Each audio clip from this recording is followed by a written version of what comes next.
ایک وظیفہ ہے، بڑا زبردست وظیفہ ہے، جو اس عمل کو کرے گا نا اللہ تعالیٰ اس کو عجیب و غریب مال عطا فرمائیں گے، اور مالی اعتبار سے کبھی بھی وہ پریشان نہیں ہوگا، مالی اعتبار سے کبھی بھی پریشان نہیں ہوگا۔ ایک بزرگ کے پاس میں بیٹھا ہوا تھا، وہ یوں کہہ رہے تھے کہ بیٹا میں نے 35 ملکوں کا سفر کیا، نہ میں نے 1 روپیہ خرچ کیا، نہ 1 روپیہ کا کسی سے سوال کیا۔ میں نے کہا حضرت کیا کرتے ہو؟ بولے یہ وظیفہ کرتا ہوں۔ میں نے کہا اچھا۔ میری مدینہ منورہ میں پڑھائی چل رہی تھی، میرے شیخ نے جب میری پڑھائی ختم ہوئی تو ایک ڈائری لے کر آئے، قلم لے کر آئے، مجھے کہا بیٹا لکھ یہ وظیفہ۔ میں نے لکھ لیا، اور طے کر اس کو کبھی ناغہ نہیں کرے گا، اللہ مالی اعتبار سے کبھی بھی تجھے کسی کا محتاج نہیں کرے گا۔ میں نے لکھ لیا، حضرت نے لکھایا، میں نے لکھ لیا۔ پھر ایک بات کہی تھی کہ بیٹا یہ وظیفہ بڑا زبردست ہے، لیکن بے طلبوں کو مت بتانا، جس کے اندر طلب ہو اور جو اس کی قدردانی کرتے ہو اسی کو بتانا۔ پھر میں جب ہمارے یہاں آیا، کچھ لوگ میرے پاس آتے، مولانا ہم بڑے پریشان ہیں مالی اعتبار سے، حالات میں کوئی وظیفہ، تو الحمدللہ میں یہ وظیفہ بتا دیتا، اللہ تعالیٰ ان کو بہت نواز دیتے، عجیب و غریب نواز دیتے، اور عجیب و غریب اس پر تجربہ ہے، اور کئی اللہ والوں کو میں نے دیکھا وہ یہی وظیفہ پڑھتے ہیں۔ پھر ایک بار تو میں بڑا تعجب میں رہ گیا کہ یہ وظیفہ کسی اللہ والے کا، کسی شیخ کا بتایا ہوا نہیں ہے۔ ایک صحابی نے ہمارے نبی سے کہا تھا کہ پیارے نبی جی دنیا نے مجھے چھوڑ دیا ہے، یعنی میرے پاس کچھ ہے نہیں۔ اس وقت ہمارے نبی نے یہ وظیفہ دیا تھا، اور یوں کہا تھا کہ آپ فرشتوں والی تسبیح کیوں نہیں پڑھتے؟ اور یہ بتایا تھا تسبیح سبحان اللہ وبحمدہ سبحان اللہ العظیم وبحمدہ استغفر اللہ، اللہ اکبر کبیرہ، سبحان اللہ وبحمدہ سبحان اللہ العظیم وبحمدہ استغفر اللہ۔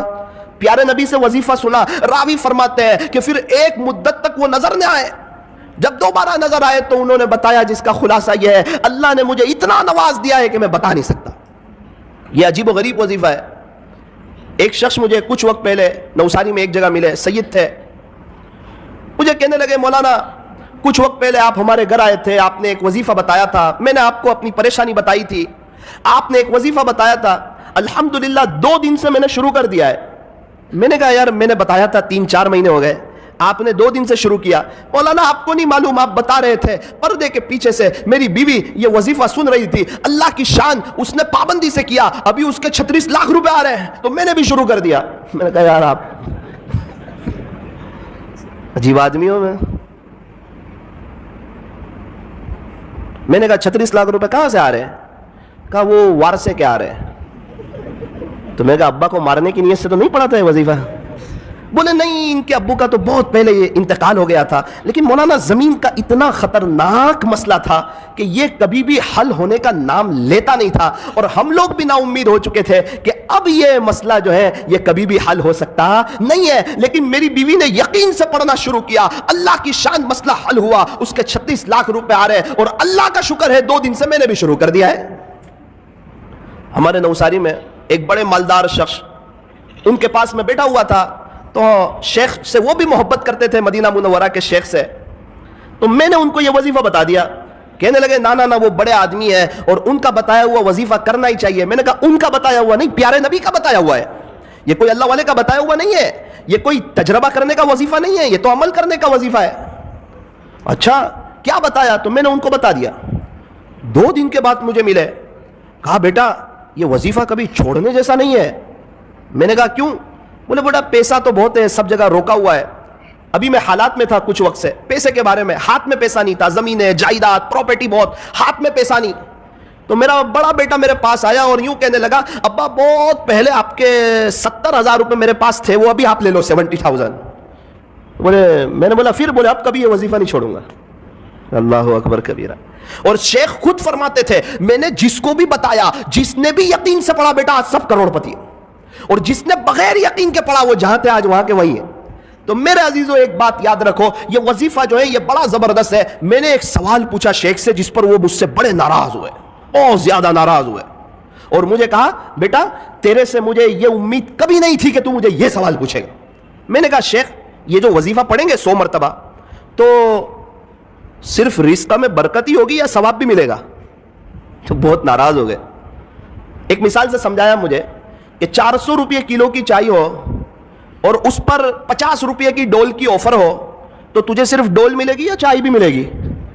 میں نے بولا وہ تو چائے ملے گی، ڈول فری میں آ رہی۔ بیٹا اسی طرح جب تو یہ اللہ کا نام لے گا، اللہ کی پاکی بیان کرے گا، اللہ کی حمد بیان کرے گا، صبح صبح اللہ سے معافی مانگے گا، اس کا ثواب تو ملے گا۔ یہ تو صرف اسکیم ہے کہ اللہ اس میں رزق میں اضافہ فرمائے۔ اللہ اکبر کبیر۔ تو آپ کو بھی یہ وظیفہ یہ عاجز بتاتا ہے، طے کرو انشاءاللہ، پابندی سے پڑھیں گے انشاءاللہ، بہت فائدہ ہوگا انشاءاللہ۔ رزق میں صرف پیسہ نہیں آتا، رزق میں بیوی بھی شامل ہے، بچے بھی شامل ہے، رزق میں بہت سی چیزیں شامل ہے۔ اللہ تعالی ہمارے رزق میں برکتیں عطا فرمائیں گے۔ سبحان اللہ و بحمدہ، سبحان اللہ العظیم و بحمدہ، استغفر اللہ۔ پھر شیخ نے کہا بیٹا لیکن اس کا ایک وقت ہے، اسی وقت پڑھ سکتے ہیں، آپ اس کے علاوہ پڑھو گے تو وہ اثر نہیں کرے گا، وہ بات نہیں بنے گی۔ میں نے بولا اچھا اس کا وقت کون سا ہے؟ مجھے کہنے لگے بیٹا فجر کی سنت اور فرض نماز کے درمیان اس کو 100 مرتبہ پڑھنا ہے۔ فجر کی سنت اور فرض نماز کے درمیان اس کو 100 مرتبہ پڑھنا ہے۔ میں نے کہا حضرت اگر اس وقت کوئی نہ پڑھ سکے تو مجھے تعجب سے دیکھنے لگے کہ اس کا اپنا ہی مسئلہ لگ رہا ہے۔ مجھے کہنے لگے بیٹا جب تک فجر کی نماز کا وقت رہتا ہے، صبح صادق کے بعد سنت پڑھ لے، اس کے بعد سے جب تک فجر کی نماز کا وقت رہتا ہے وہاں تک یہ پڑھو گے تو یہ اپنا اثر عجیب اور غریب انداز میں کرے گا۔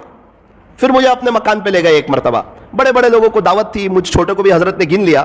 اللہ اکبر کبیرہ، بہت سی نعمتیں دیکھی، مجھے بتانے لگے، اس کی اہمیت سمجھانے لگے کہ دیکھ بیٹا یہ وظیفے کی برکت ہے کہ اللہ تعالیٰ نے مجھے ایسا شاندار مکان دیا، دیکھ بیٹا اس وظیفے کی برکت ہے، ایک کار تو ایسی میرے گھر کے باہر کھڑی ہے جو تیرے ہندوستان میں لانچ بھی نہیں ہوئی ہے، تو وظیفے کو معمولی مت سمجھنا، کبھی چھوڑنا مت، اس کی پابندی کرنا، انشاءاللہ اللہ تجھے بھی بہت نوازے گا۔ اسی وظیفے کی برکت سے کئی سالوں سے اللہ تعالیٰ نے مجھے عجیب و غریب نوازا ہے، میرے اپنے تعلقات والوں کو بتایا ہے، اور اللہ تعالیٰ نے سب کو نوازا ہے۔ تجربہ کرنے کی ضرورت نہیں ہے، یہ عمل کرنے کی ضرورت ہے، یہ کسی ولی کا بتایا ہوا نہیں ہے، یہ پیارے نبی حضرت محمد الرسول اللہ صلی اللہ علیہ وسلم کا بتایا ہوا ہے۔ میں نے حضرت کے ساتھ دبئی کا سفر کیا، حضرت تو 5 اسٹار ہوٹل میں ان کے ساتھ ٹھہرنا ہوا، کیا شکریہ ادا کر رہے ہیں، الحمدللہ الحمدللہ الحمدللہ، کھانا کھا رہے ہیں شکریہ ادا کر رہے ہیں، شپ میں بیٹھے ہوئے شکریہ ادا کر رہے ہیں، اللہ کی نعمتوں پر شکر شکر شکر۔ میں نے حضرت کے گھر دیکھا، الحمدللہ الحمدللہ، کھجورے کھا رہے ہیں الحمدللہ، قہوہ پی رہے ہیں الحمدللہ، اور ان کو چکن وغیرہ تو جلدی سمجھ نہیں آتی، ان کو تو مٹن وغیرہ چاہیے۔ تو خلاصہ یہ ہے جو بھی کھا رہے ہیں اس پر اللہ کا شکریہ ادا کر رہے ہیں۔ مجھے وہ بزرگ والی بات یاد آئی کہ واقعتاً اللہ نے ان کو نوازا ہے اور یہ شکر کر کے اللہ تک پہنچ رہے ہیں۔ فرمایا اللہ تعالیٰ تک پہنچنے کے دونوں راستے ہیں، بندہ شکر سے بھی پہنچ سکتا ہے، صبر سے بھی پہنچ سکتا ہے۔ یوں فرمایا ہمیشہ خوش رہنے کا آسان فارمولا، ہمیشہ خوش رہنے کا آسان فارمولا، نعمتوں پر شکر کریں مصیبتوں پر صبر کریں، شکر کرنے والا بھی جنتی، صبر کرنے والا بھی جنتی۔